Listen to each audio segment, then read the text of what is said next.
Y como les comenté hace un momento, ya tenemos en la línea telefónica al director en México del Instituto para la Economía y la Paz, Carlos Juárez Cruz, a quien le agradezco nos tome esta llamada. Carlos, muy buenos días, bienvenido.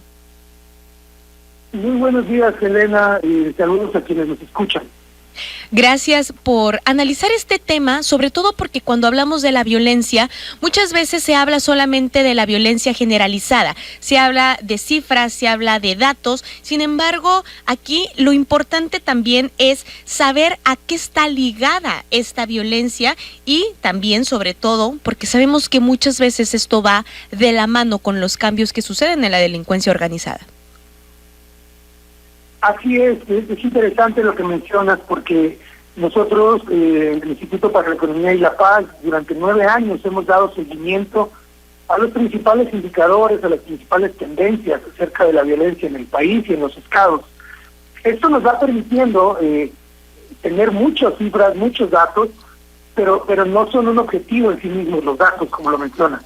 Tenemos que estos datos nos ayudan a comprender mejor las tendencias, qué dinámicas están operando, en qué territorios, y es un requisito fundamental comprender mejor las violencias a mayor profundidad para poder implementar estrategias y soluciones que vayan, que generen resultados más efectivos, ¿no?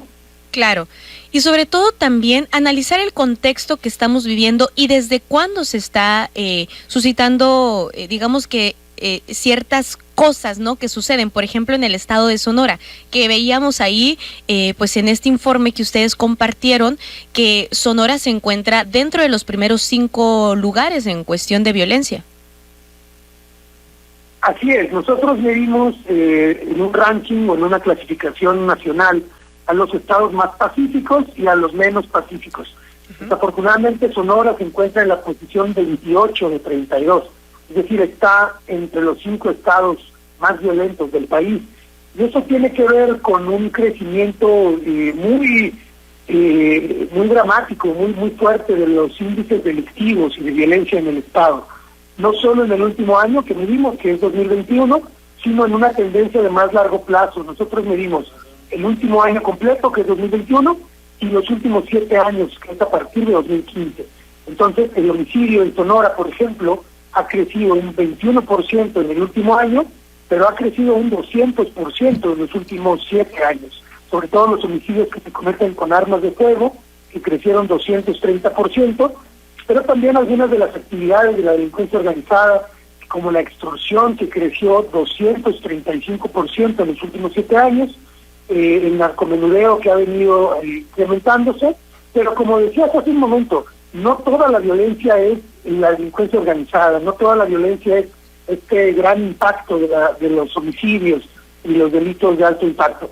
También vemos con mucha preocupación que la agresión sexual o violencia sexual en Sonora ha crecido de manera alarmante, un 122% en los últimos 7 años, 32% en el último año. Y la violencia familiar durante los últimos 7 años creció 200%, y 31% en el último año. ¿Esto a qué se podría deber? ¿A la misma descomposición del tejido social? Porque justamente ahorita que hablaba del tema de estos grupos del crimen organizado, vemos también con preocupación porque sabemos el estado de Sonora es un lugar estratégico, sobre todo para los cárteles de droga por pues esta frontera que tiene con Estados Unidos y también la diversificación que se ha venido dando de los delitos. Así es, un estado no puede cambiar su posición geográfica, por supuesto, ¿no? Hay condiciones incluso de mercados internacionales de drogas ilegales que pues dejan a Sonora en una posición compleja, ¿no?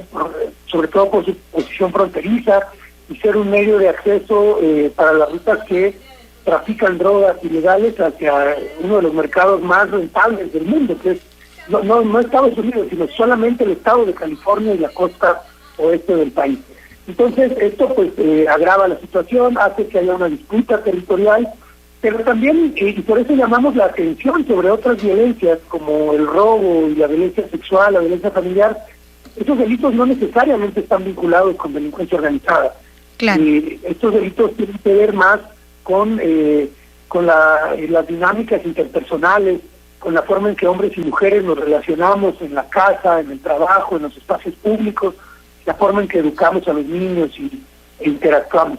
Decimos agresión sexual y violencia familiar, pero sabemos que son violencias contra las mujeres, cometidas en más del 97% de los casos por hombres. ¿Y dónde se cometen estos actos de agresión sexual? Que es importante también ponerlo en contexto. Sí, es muy interesante. Solo agregaría un dato más, que es el feminicidio en México. En México llegamos al máximo de feminicidios registrados en un año, que fueron 1,004 feminicidios en 2021. Y esto es revelador porque vemos, por ejemplo, de acuerdo a nuestra investigación, que 1 de cada 5 homicidios de mujeres se cometen en el hogar de la mujer, es decir, donde vive esta mujer. Y es un espacio donde una persona debería sentirse completamente segura, en su casa. Claro. Mientras que para los hombres, a los hombres los matan en su casa en 1 de 13 ocasiones. Es decir, 1 de cada 13 homicidios de hombres suceden en su hogar, mientras que 1 de 5 para las mujeres. Esto nos habla de que los homicidios de mujeres y los feminicidios tienen dinámicas muy específicas. Hemos visto también que mientras que a los hombres, principalmente los asesinatos de hombres, se cometen con armas de fuego, 2/3 partes, incluso hasta el 70% en algunos lugares, para las mujeres no es así. Pues apenas el 24% de los homicidios de mujeres son cometidos con arma de fuego, y el resto de los homicidios de mujeres se cometen con otras formas de hacer daño. Esto también nos habla de una baja correlación de los homicidios de mujeres con actividades de delincuencia organizada, y nos habla más de que a las mujeres normalmente son violentadas por personas cercanas a sus entornos inmediatos. Perfecto. Carlos Juárez, si alguien de nuestros radioescuchas quisiera profundizar más sobre esta información, ¿dónde la puede consultar? Mira, nuestro informe está disponible para descarga en nuestro sitio web Índice de Paz México, así corrido, indicedepazmexico.org. Nos pueden buscar en las redes sociales, en Twitter como @Índice de Paz, o si no, simplemente en algún buscador de internet poner Índice de Paz México y aparecerán muchas opciones de descarga. Yo quisiera concluir compartiendo lo que hemos visto que funciona en otros estados cuando tienen crisis de violencia tan severas como la de Sonora. Y vemos que lo que funciona mejor siempre es la colaboración intersectorial. Es decir, que los gobiernos locales se pongan de acuerdo y trabajen de la mano con organismos de sociedad civil, con empresarios, con académicos, universidades, incluso con medios de comunicación, con iglesias. Que se vayan diseñando estrategias y agendas de construcción de paz, porque hemos visto una y otra vez que solamente invertir en la seguridad pública como si fuera la única solución, solamente invertir en armas, en policías, en patrullas, no da resultados sostenibles. Apenas son paliativos, son pequeñas mejoras cuando funcionan, a veces ni siquiera funcionan. Entonces, la solución es trabajar en la resiliencia de una comunidad, garantizar derechos y bienestar para todas las personas, sobre todo los más vulnerables, y en este caso, cuando hay niveles de violencia tan altos, pues las víctimas de la violencia tienen que ser prioridad. Totalmente. Carlos Juárez, muchísimas gracias, que tengas excelente día.